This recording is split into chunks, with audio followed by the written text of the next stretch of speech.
Hello, Slicey Dicers. This is Brian with another knife review for you. Today we have the Kizer Domin. Some people call it Domin. I pronounce it Domin. It's a foreign talk word, and I'm a pretentious jackass, so I'm going to say it foreignly. Domin is how I pronounce it. I'm pretty sure that's how you actually say the word. Either way, very cool knife. $52 from Kizer's kind of midline now. They have the Tangrams. It used to be the cheaper ones, but now the Tangrams are a bit less. $52 standard Vanguard fare. You're getting G10 handles with a liner lock and VG10 blade. It is, if you are a Kizer fan, it does look very similar to another one of their very popular models, the Beglighter. It's a bit different though. The blade shape is just a bit different. It is still kind of a drop point, but this is kind of a modified drop point where the regular Beglighter is just more of a normal classic drop point blade. The butt is also quite a bit different. And I don't have a Beglighter here to show them side by side, but I have handled one a few times, and I will say I think this feels just a bit chunkier than that. It isn't by stat wise, but this just feels a bit beefier than the Beglighter. It may just all be in my head, but that's kind of my impression of it. Let's do some stats before we get too much farther with this. You have an overall length of dead on 8 inches, blade length just under 3.5 inches. You have a blade thickness of 0.13 inches, handle thickness of 0.46 inches, and a weight of well under 4 ounces, about 3.25 ounces. Not bad at all for a knife this size. I will say they could have made it a bit lighter. It is milled on the inside. I don't know if this is going to pick it up or not, but it is milled here on the show side.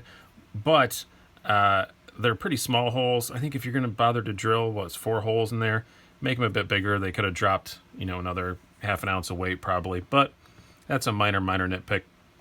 Let's do some size comparisons before we move on. First, we will compare it to our Ontario Rats. We have the Model 1 up top, the Model 2 down below, kind of right in between those, as one would expect for a good EDC size kind of knife.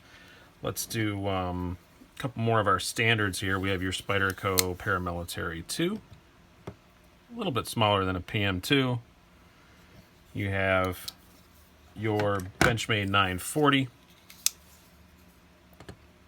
Very similar to the 940 in overall size, not in weight, but in overall size and a lot of dimensions, pretty similar to a 940. Your Spyderco Delica. And lastly, I'm going to throw in a couple here that are a little bit cheaper, but still kind of remind me of it. This is the Rake P801. This is only a $30 knife versus, again, $52 for that. And something also from Kizer's own production line. This is the Tangram Pinkerton Progression. This kind of falls between these. I think the 801's a little slimmer in carry, where this is a little beefier, but in overall length and stuff, they're very similar. All right, let's move on. Talk more about this knife specifically. Now, the overall design and aesthetics and stuff of this, I really like. I think it's a pretty simple design, but it works for me aesthetically, especially. It does come in several different colors. It comes in this blue with a black spacer. It comes in a green handle. It comes in a brown handle. It does come in black, which I was going to get, but the black has a bright orange spacer on the back, and I just wasn't feeling that, so I got this blue. I do like the blue. Okay, it's not a bright blue like on the like the Mini Sheepdog Vanguard has very bright blue G10 scales. These are kind of more of a medium blue. I would almost call it, I don't know, this is an obscure reference, but it reminds me of one of the launch colors of the 65 Mustang had this kind of almost this exact same blue. It's just kind of what it reminds me of. But I think aesthetically it works. It's simple. It's kind of blocky, but I think it really works. It's kind of a very unassuming look. As far as the actual working design of the knife, nothing particularly unique, except for that it does use the thumb studs as a blade stop, which works fine. I don't have a problem with that, but you just don't see that as much anymore. There isn't a stop pin on this or anything. But I think it's a pretty cool design that works pretty well. I also have to say the blade works very well. It is VG10, which I normally rant about, but I've had a lot of Kizer Vanguards, and Kizer does a very good heat treat on their VG10. I think it works pretty well. For $52, I don't have a problem with VG10. It's pretty thin behind the edge, full flat grind. It's a really good slicer. It's not bad at all. I have to say, it's pretty excellent. And the tip is not robust by any stretch of the imagination, but it's pretty good. It's definitely enough for a really good EDC tasks, which is what this is designed for. Ergonomically, I wasn't so sure that it was going to be good because it's so blocky looking, and as you can see, the liners are very proud of the scales, so you have a lot of liner stuff sticking out. But once I got it in my hand, this is an extremely comfortable knife. There's just nothing going on here to really bother you as far as hot spots or anything like that. It's pretty simple. There's a little bit of jimping back here that does, the butt does catch that bottom palm of the fat of your hand really well. Again, I have large size gloves but very skinny fingers, and it works really well for me. There's no jimping up here to hold you in place or anything, but the G10 does a pretty good job of that. This is a really good mix of just grippy enough without tearing your pants up and things like that. The ergonomics on are actually really, really, really good. Very happy with it. Carry, also pretty good.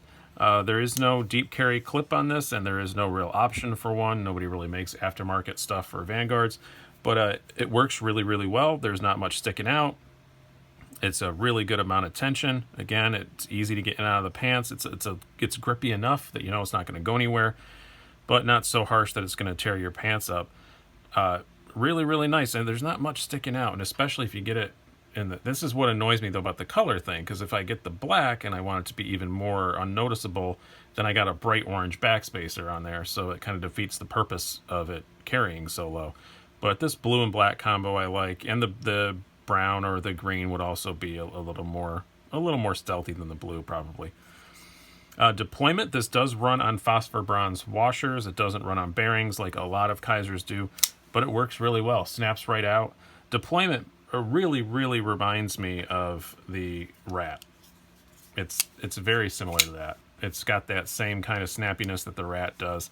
It doesn't drop quite as well as the Rat, I will say. And I've only had this for a few days, but I've been carrying it every single day, and it doesn't quite drop shut as quickly as a Rat does, but it isn't too far off. Pretty happy with the deployment on it. Lockup's very good. And the centering is nigh on perfecto. No problems with that at all.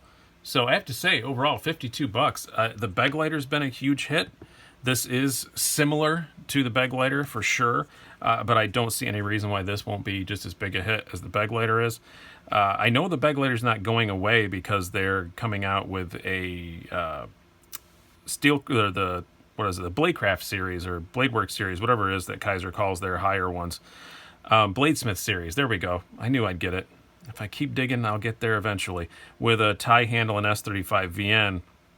So I can't imagine they're getting rid of the Vanguard version, but maybe they are and replacing it with this, because this is kind of a beg lighter 2.0. But I really, really do like it. You get all the cool usual Kizer stuff. Comes in a nice box. You get a polishing cloth and all that stuff. So that's always nice that Kizer throws in the little goodies there. Kizer's been a really good company to deal with. Azo design, you see it's an in-house design. But my overall conclusion is just I really like this knife. I really, really do. This is one that I'm not going to be getting rid of anytime soon. It works really great as an EDC. Like I said, it carries low. It's nice and slim because there's no flipper tab on it. You can get your hand right past it. It carries really well. It's just a really good EDC knife. And for $52, it's kind of in that sort of beater, price category where you're not going to worry about beating it up or anything. And yeah, it's VG10, but Kizer's VG10 is better than most. And it has this nice stone wash finish for harder working and things like that. It's not going to show scratches and things. I think if you're just looking for a good EDC knife that you don't worry about beating up a little bit, this is a really, really good choice, especially if you want something a little bit different than your average, Rat or something like that. Very, very cool. A very good job from Kizer. I'm very happy with all the stuff they've been doing lately, and this is especially one of them. So they came out with the Mini Sheepdog, which I said was one of the funnest knives I reviewed of 2018. This is probably one of the just most useful knives I've reviewed of 2018. So I think that's pretty high praise. But thank you guys so much for watching. Hope you've enjoyed this and found it informative. Please Please like and subscribe and hit the bell and all those good things. I've been Brian. Have a good one.